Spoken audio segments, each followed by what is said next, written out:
So developers are looking further outside the availability zones, including the Greenbelt, and Greystoke is a good example of that. They were planning a £1 billion campus which recently got rejected. So growth is accelerating outside of London.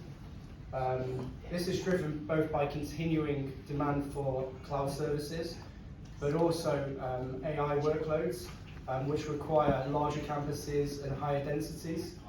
It's just not possible to do these in the availability zone. So we've seen announcements from hyperscalers, operators, and even the UK government about large-scale campuses outside of the south. Microsoft announced a $2.5 billion investment over the next 3 years to expand its AI data center footprint. Google recently announced a $1 billion data center investment. And the UK government is building a 900 billion supercomputer for AI research in the University of Bristol.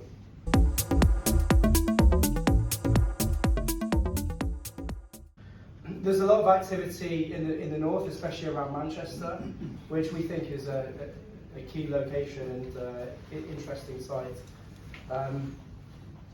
Not just because I'm from Manchester, but I think it does have many positive attributes, such as large population, strong SME base, strong connectivity. It's the largest APC and AI hub outside of London and the Oxford-Cambridge Arc.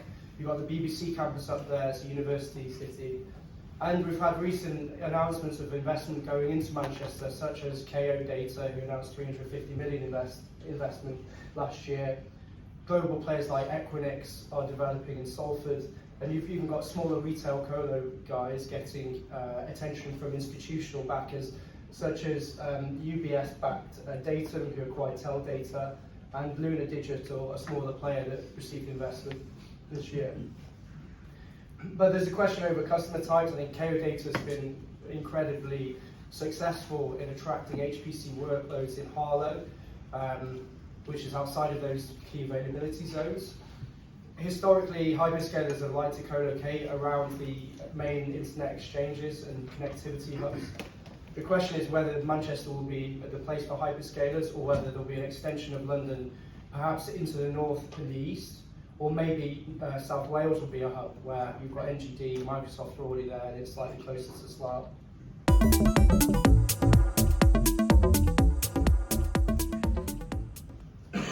So a slightly separate trend moving away from hyperscale. We've seen investors backing decentralized models to capture more localized demand, and you may have heard the phrase metro edge. These are sites of kind of 2 to 4 megawatts in tier 2 and 3 cities. There's been a lot of investor attention from funds and the like. Enlighten is a platform backed by I2. They bought a portfolio of 10 data centers last year across the UK in proximity. Paulson is doing the same. That business was acquired by Antin a few years ago. It was mainly a cloud service provider, and it's shifting towards infrastructure. What's interesting about it, you've got new players as well. Asante was a carve-out from Daisy data centers backed by Invesis, which is a PGGM platform. But what's interesting about some of these deals are that they were carve-outs, and we've seen carve-outs from telcos and cloud service players to take advantage of the higher multiples in the sector and recycle capital to delever balance sheets and focus on more strategic initiatives. It's still a very fragmented market, and there are a number of players, and we expect this to continue, that funds will continue to sweep up assets. I think the Midlands and Birmingham is underserved, and it could be a focus. There's also a disparity between the multiples we're seeing for these retail colo businesses, especially carve-outs that don't come with a management team, but retail colo business versus hyperscale businesses.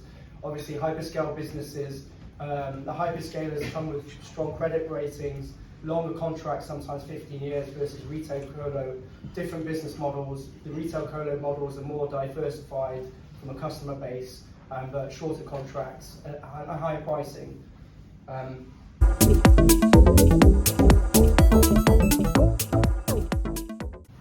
So I've put some emerging areas of potential investment. Some are just for interest, I think they're further down the line. But on the left-hand side, there's an interesting business called Deep Green Energy that's received £200 million of investment from Octopus earlier this year. They started by trialling the heat of swimming pools by using AI servers, which give off a lot of heat. And they were very successful, and now they're going to roll that out into the UK. And they're also planning on building data centres to heat local district networks, which I think is a great thing, and they're going to give the heat away for free. So that could mean that we have local data centres really on the edge in your local communities. The next trend is one we're seeing in Europe that we haven't seen in the UK, perhaps it might come, and this is partnerships with energy providers. Green Mountain signed one in Germany with KMW. Mainova is the largest utility provider in Frankfurt, and they've created a data center subsidiary and now in the market raising finance. There are also companies like AQ Compute, which is backed by Aquila Capital, which is one of the largest renewable investors in Europe. A couple of other trends which are probably further into the future. Micro Edge, there are companies developing small containers to be super close to the end user, and we're talking about kind of 200 kilowatts, 300 kilowatts. I don't think the use case is necessarily as accelerated as retail, as AI, but maybe it's one for the future. And data storage, some businesses are trialing the use of data storage through holograms, for example. It sounds very futuristic. Microsoft has also got a program, but this is something that's happening. It could fundamentally change the way we think about storage.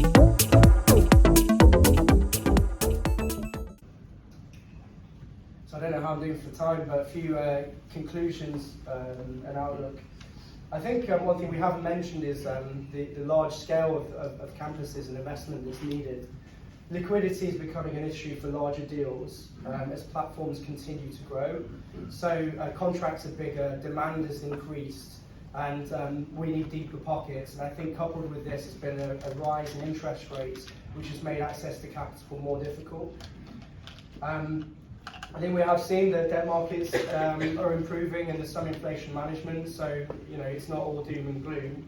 I think the scale of investment is a question that we are yet to completely solve. We've seen companies like Digital Realty sign joint venture agreements with infra funds such as TPG, GI Partners to raise capital, and we've seen yield co-structures with Vantage to sell off operating and profitable businesses to recycle capital into more greenfield projects. This is kind of tied to those points above, but pre-lets seem to be really important for financial investors that are more picky now and don't want to take as much risk, given that the cost of capital has increased. This is less so the case in Tier 1 markets, where demand is more visible, but in Tier 2 and Tier 3 locations, we're finding that unless you have a signed customer, or at least an LOI, it can be quite challenging to get the finance. So I think we'll see continued investment outside of the south, driven by the lack of power. There's Wales we've spoken about, there's a Scottish flag there as well. Scotland is an interesting market, but it's largely untouched from a hyperscale point of view. And we'll see a continued consolidation of these smaller metro edge facilities. And I think there's going to be increasing demand for London, which is expected to continue to be the leading market in Europe, given its location in Europe, its connectivity, the currency, language. However, there's a question mark about UK infrastructure and the availability of the grid to service that demand. At the beginning, we said it was a fragmented market with 15 to 20 large-scale players. We think there's going to be some winners and losers. The winners are the ones that are going to be able to act nimbly and quickly and that have access to capital. And that's it.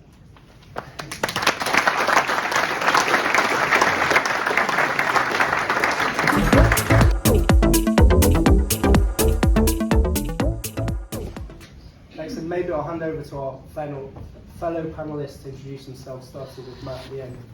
Well, very nice to meet you all. My name is Matthew Dooley. I'm a director at DevCap Infrastructure, a European-focused investment firm focusing on digital infrastructure and energy transition, looking to find the sweet spot from an investable perspective of businesses that are transitioning from nascent business models into ones that are more available to core and corporate investors to invest into. I'm Vincent Gerritsen. I'm heading up the European business for Morrison. We are an infrastructure investment manager, and we're thematics focused. Large part of what we do is digital infrastructure. So we invest all the way from integrated telco, fiber networks, telco towers, and a large part of what we have done is data centers. Over the last 5 years, we've invested north of 10 billion US across the space, with two main investments in data centers. One, where as a more growth value add investor, we typically enter a high growth sector early. So about 10 years ago, we started underwriting a large data center platform called CDC back in Australia. And then subsequent in Europe, and the company name was mentioned earlier, but we are majority shareholder in KO Data, where we started investing about 3 years ago. And for us, taking that same philosophy as being early in data centers more general, we always look for what's the next big thing, what's the next high growth sub-segment within sectors where we are active. Identified HPC AI, where KO, amongst others at that point, already had a contract with NVIDIA housing Cambridge One, so a large supercomputer. So we saw the dynamic kind of developing in that sub-segment, underwrote KO, and we've been successfully growing the business, but happy to talk a bit about that later. Thank you. Tor Johnson. I'm managing partner of Digital Gravity Infrastructure Partners. We're a specialist digital infrastructure investor focusing on mid-cap equity growth. So we're on the value add segment in the investment world. We look across the value chain. So we've done wireless, fiber investments, both subsea terrestrial and in data centers. Our main focus is data centers, naturally, just given the capital intensity. One of the big platforms for us is sustainability. It is a core to what we do. We are looking for ways. It's a nice intersection when you see power shortages and fulfillment problems because of power. We're big believers that finding creative ways in this space to solve these problems is really the way to do it, and sustainability is one of those.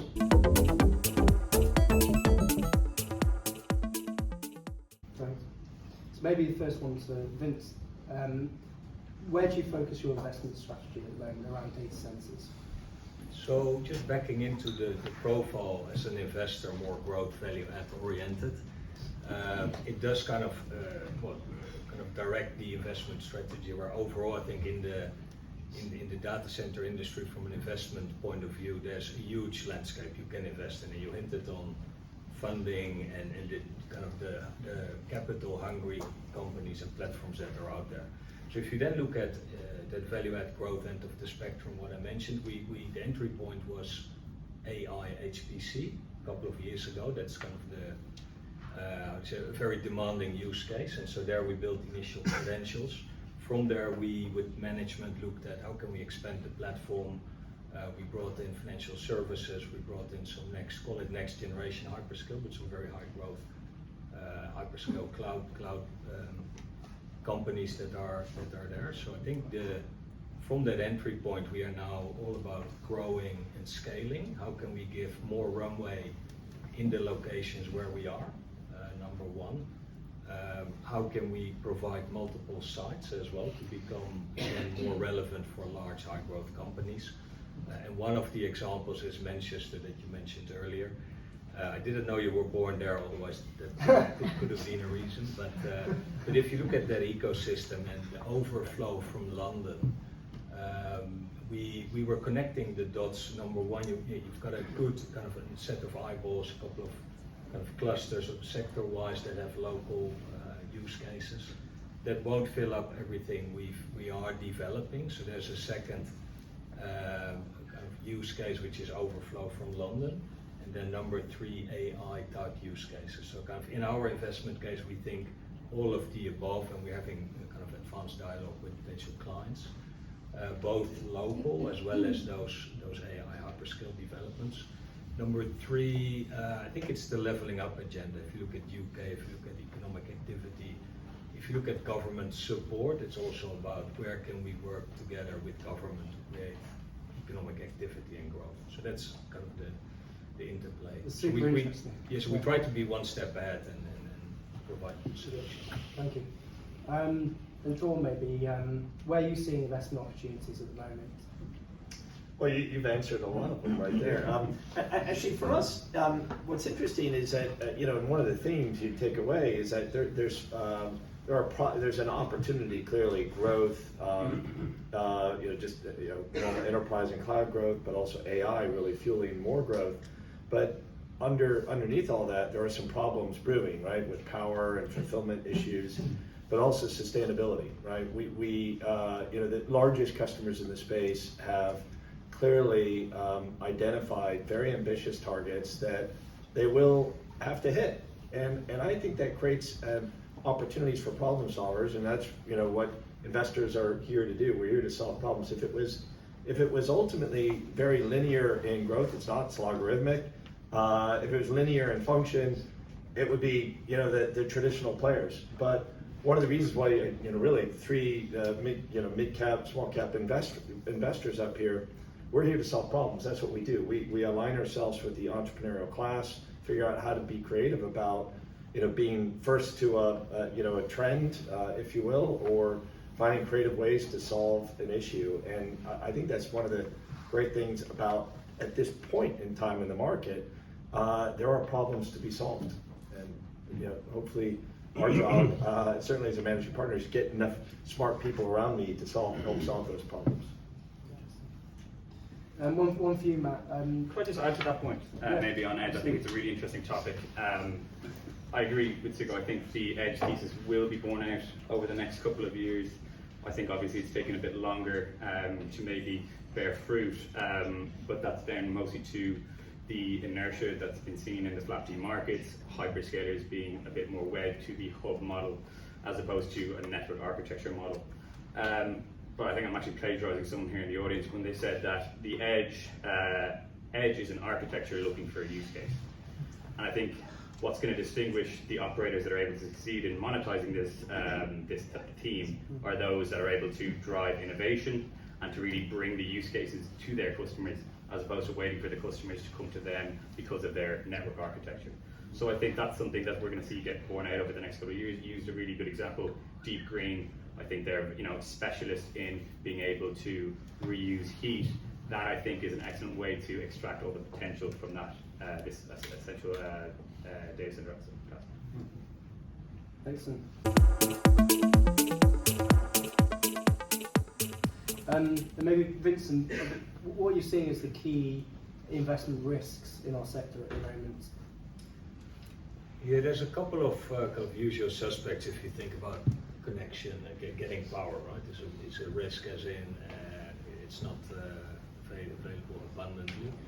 A couple of other ones which are, well, not left field, be very relevant if we talk at the board around what do we need to do well. Labor, I think, expertise in the market with growing platforms, different ones. There's a shortage of very experienced people that can run the companies at high quality, deliver on time, run a very smooth operation at high quality levels. So that's been one of the focus items. Sustainability was mentioned. I think I'd add social acceptance to that. If you look at, and I'm Dutch and I won't talk about Netherlands too much, but there was a very large Meta project, 100 megawatts, that had approval, but then the local population kind of opposed to it because it was sucking up all the windmills that they didn't want in their backyard, but that were there. So I think how we embed the data centers and infrastructure in the local communities in a sensible way is going to be key. I think the other one is just for the industry, because we've been with KO focused on what I said, more forward-leaning use cases, sustainability, high-quality operations. But I think and I've had a couple of conversations with larger platforms, the industry is evolving really rapidly. Clients need to increasingly publish in a certain regulations in January this year. They need to publish Scope 3 emissions. What means that if you're sitting or if you're using very old facilities, your contract comes up for renewal. There's a risk, we'll define it very broad, that if you're sitting on old stock in your business, what's going to happen with contract renewals? Can you retrofit? What can you do to kind of make it best in class again? Because I think from the demand side, there will be an increasing focus on those items. So a couple of ideas maybe beyond the kind of the well-known items. Interesting. Thanks. I'll just add, and it's related to something Vincent said. Is just regulation because of the the perceived problems from lack of power, right? If you start isolating an issue like lack of affordable housing to data centers, who knows, right? That just becomes a whole different hot button. Plus sustainability coming into that. I just think that you've got not just an existing growth of new assets with planning permissions and permitted development, but also with just existing operations. What happens there if you start to have another regulatory framework come back in, or come in? I think those are just some broader concerns. I'd add financing too. It's a very capital intensive industry. A gentleman like Chico is an expert on this, so keeps that financing risk out. But you just have, and I would say it's not just debt; it's also equity. You've got some very creative large cap players able to kind of release some equity to continue their growth. That's not that's not so straightforward for a lot of players. And so I think that's just a broader concern.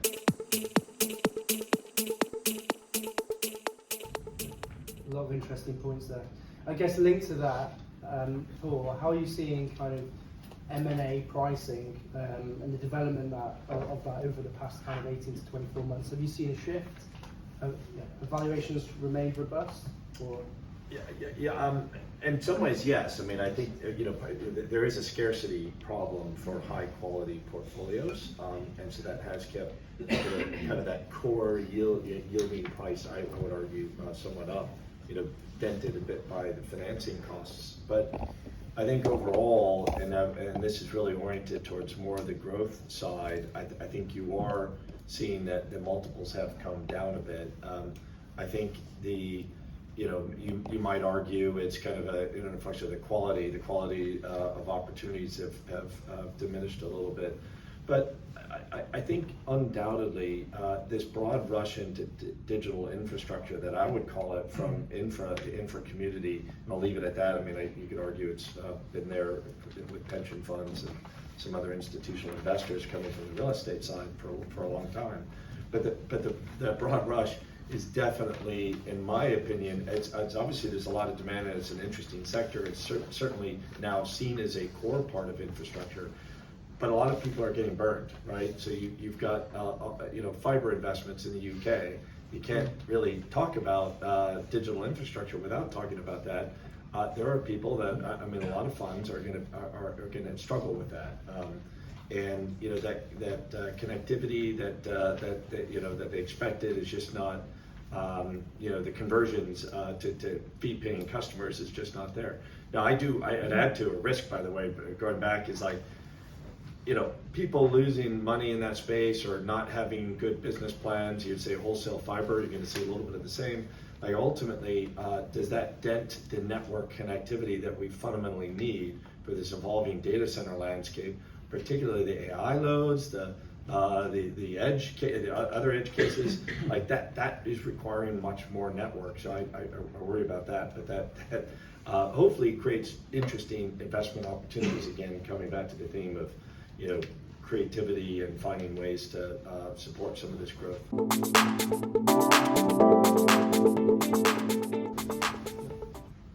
And then just building on that topic then, Vincent, what are your kind of predictions for the next 18 months? Obviously we don't have a crystal ball, but if you were to hazard a guess. Yeah, normally I'm a bad gambler, but no, what I think is for the next 18 months to watch on the financing side. So we had conversations 18 months ago with large parties where they laughed us out of the room when we put our price on the table. But now we're getting calls back because they have, again, very capital hungry businesses. They've committed to contracts. They need the capital. So I think that dynamic will be shifting, and pricing has come down a little bit in the private market side, but that will come down further for platforms that got ahead of their skis in terms of building these great growth platforms, but then you have to follow through, so that becomes tricky. So that's probably the main one. I think will create interesting dynamics in the industry from an investment perspective. Well, maybe to Matt, so you mentioned that you're focusing on early stage opportunities. How does that fit into the kind of digital infrastructure environment? Because the traditional digital infrastructure investor likes long-term stable contracts, likes to deploy a lot of capital. So how does your niche fit into that?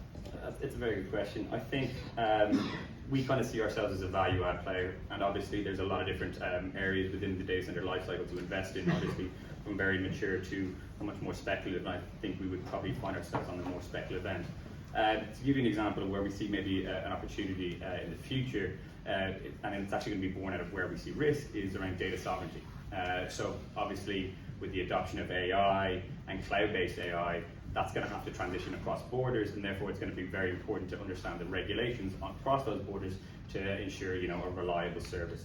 And interestingly, one of the markets that you didn't have up on your board with Northern Ireland, I think might be a very interesting candidate where you could potentially develop a platform or develop an operator that has one foot both within the UK but also within the EU, utilising obviously its border with the Republic of Ireland. They're very interesting early stage opportunities there because it's a very underserved and underdeveloped market, and we're zeroing in on that market because we think there's a lot of themes that we like and I see great potential in.